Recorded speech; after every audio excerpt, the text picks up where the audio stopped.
開始㗎啦。喂喂，係話哥同大家打招呼先。早晨各位，在座嘅各位朋友，就俾啲掌聲嚟聽下得唔得？各位街坊朋友。多謝晒各位光臨啊！今日嚟講啦，一齊再俾啲掌聲，你哋自己好唔好啊？多謝各位嘅光臨。係啊，多謝晒嚇。咁我哋首先咧喺呢個時候咧，就有請主席團陪同主禮嘉賓咧就係進場㗎。有請主禮嘉賓進場。好啦，咁我哋大家咧就可以望到你哋嘅左手邊嗰度，我哋嘅紅地氈嗰度咧就會有民樂隊咧，就係引領我哋嘅主禮嘉賓咧就係進場㗎。現在咧，我哋係見到啦，民眾安全服務隊嘅民樂隊係開始帶領我哋嘅主禮嘉賓啦，係隆進場啦。阿班哥，咁我見到咧啲鼓手咧，哇，非常之勇猛啊嘛，喺度敲嗰啲鼓度，好有氣勢。飛揚，非常唔錯㗎。聽埋你啲掌聲嚇！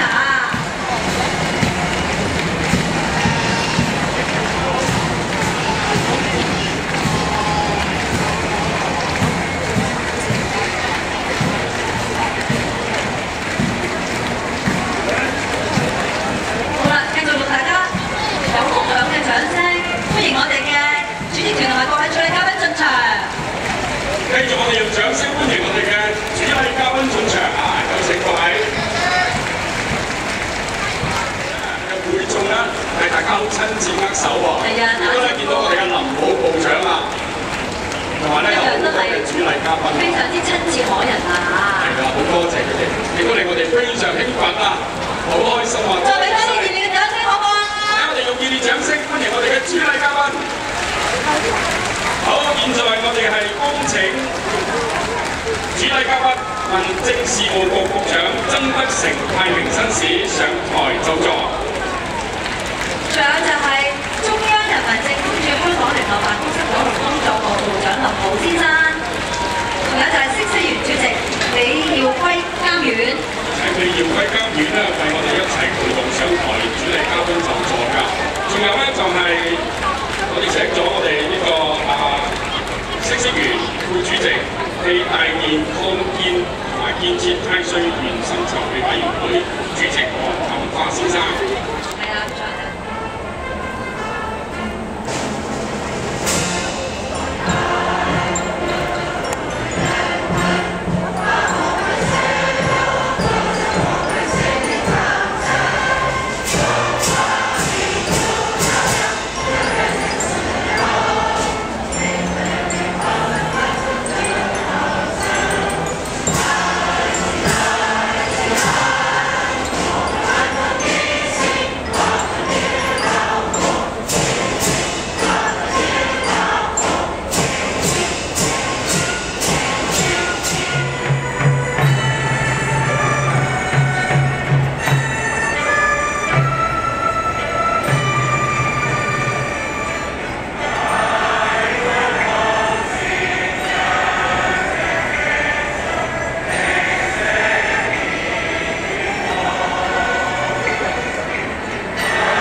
中國，國國有我，有條金龍都係。